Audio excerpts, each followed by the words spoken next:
Kanalıma hoş geldiniz.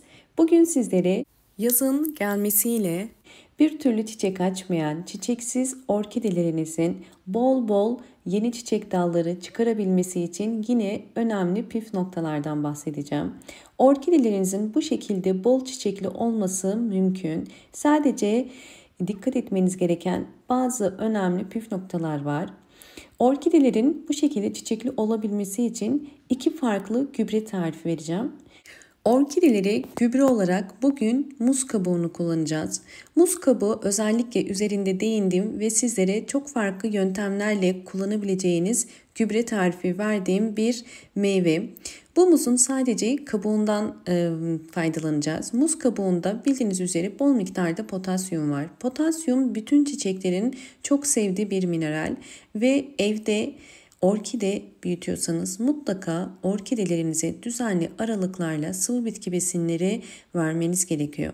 Evet, muzun kabuklarını soydum. Şimdi bu kabukları küçük dilimlere ayıracağım ve gübremi hazırlayacağım.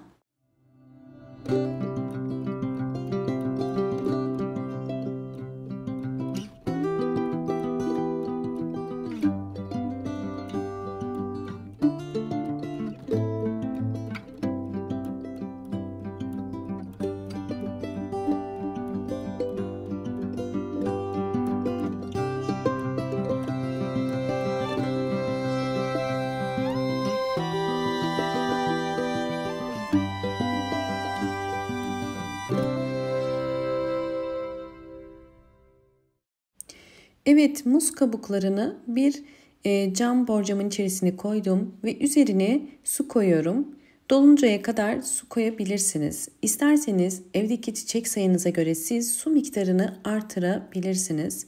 Şimdi kapağını kapatıp bu hazırlamış olduğumuz gübreyi bir gece bekletmemiz gerekiyor.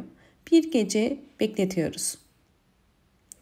Evet, bir gece beklettiğim gübrem hazır. Gördüğünüz üzere suyun rengi değişti. Şimdi bunu süzüyoruz. Bu tarz sıvı bitki besinlerinde süzmeniz çok önemli.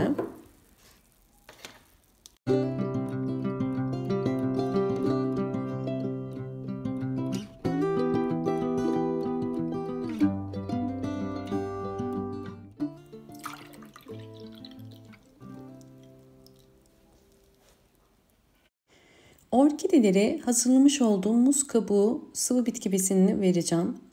Burada önemli olan birinci püf nokta, bu tarz sıvı bitki besinlerini çok fazla vermiyoruz. Bakın, sadece her bir saksı için 8 yemek kaşığı kadar muz kabuğu suyundan vereceğim. Ve özellikle gübre verirken gövde kısmını ıslatmamaya dikkat edin. Sadece kenar kısımlardan veriyorum. Diğer önemli püf nokta, bu tarz sıvı bitki besinlerini çok sık aralıklarla vermiyoruz. Yani bunu 20 günde bir verebilirsiniz.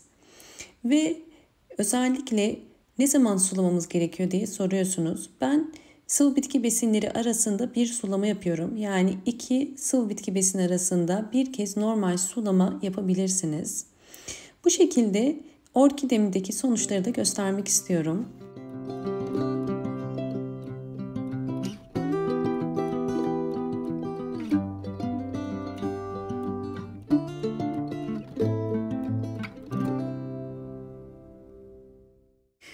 Videomu eğer buraya kadar izlediyseniz ve beğendiyseniz hemen beğen tuşuna basıp kanalıma da abone değilseniz eğer bana destek olmak için abone olursanız çok mutlu olurum. Vermiş olduğumuz sıvı bitki besinleri sonucunda orkideler bu şekilde birden fazla çiçek dalı çıkarabilir. Bunlar benim kendi büyüttüğüm orkidelerim. Sıvı bitki besiniyle beraber yine çok önemli püf nokta, orkide yapraklarının bol ışık alması gerekiyor. Orkidelerinizi mutlaka bol ışık alan pencere kenarına konumlandırın. Özellikle yaz aylarında çok yakıcı olan öğlen güneşi dışında kısa süreliğine sabah ve ikindi güneşlerini alan bir pencere kenarında orkide gelişimi daha hızlı olur ve orkide ne kadar çok ışık alırsa çiçeklenme sayısı daha fazla olur. Eğer orkidelerinizin çiçeklenme sayısı az oluyorsa bu az ışık aldığını gösterir. Bu yüzden bol ışık alan bir yere konumlandırın. Hemen ikinci tarifime de geçmek istiyorum. Birinci tarif, bir gece beklettiğimiz bir tarifti. Fakat daha fazla beklemek istemeyen ve daha pratik bir şekilde yapmak isteyenler için ikinci tarif, muz kabuklarını doğrayıp bu şekilde suyun içerisine koyuyorum. Ve ocağın üzerinde bunları 10 dakika kaynatacağım.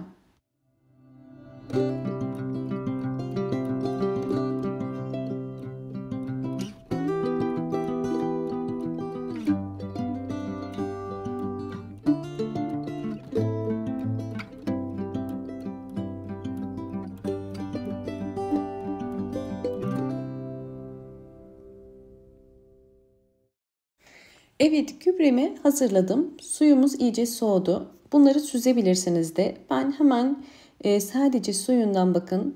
Her bir saksı için yine aynı ölçüde en fazla 8 yemek kaşığı kadar veriyorum. Ve bu tarz gübreleri kesinlikle günlerce bekletmeyin. Bu yanlış bir yöntem. Günlerce beklerse sineklenme yapar. O yüzden gübrenizi hazırladığınız zaman hemen bütün çiçeklerinize verin. Bu yine çok faydalı olacaktır. Videomu eğer buraya kadar izlediyseniz hemen beğen tuşuna basıp kanalıma da abone değilseniz bana destek olmak için abone olabilirsiniz.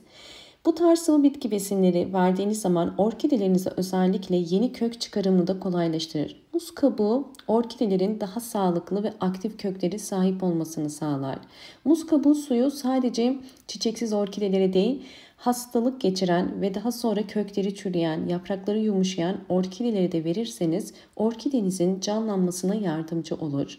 Yeni kökler ve yeni yapraklar çıkarır ve aynı zamanda hiç çiçek dalı olmayan orkidelerin de hızlı bir şekilde yeni çiçek dalı çıkarmasını kolaylaştırır. Muz kabuğu suyu aynı zamanda orkideleriniz çiçekli ise çiçekli orkidelere de verebilirsiniz. Yani çiçekli orkidelerinde mutlaka belirli aralıklarla 20 günde bir ya da ayda bir sıvı bitki besinleri takviyesi ile orkidelerinize vitamin desteği vermeniz gerekiyor. Eğer bu şekilde yaparsanız çiçekleri hemen dökülmez. Daha uzun süre orkideleriniz çiçekli kalır. Umarım bu videom sizler için faydalı olmuştur. Videomu beğendiyseniz hemen beğen tuşuna basıp kanalıma da abone değilseniz eğer bana destek olmak için abone olabilirsiniz. Yeni videolarımdan haberdar olmak için hemen sağ köşedeki zil sesini açık konuma getirebilirsiniz. Bol bol yorumlar yapıp yorumlar kısmında sorularınız varsa sorabilirsiniz. Hoşça kalın, sağlıkla kalın.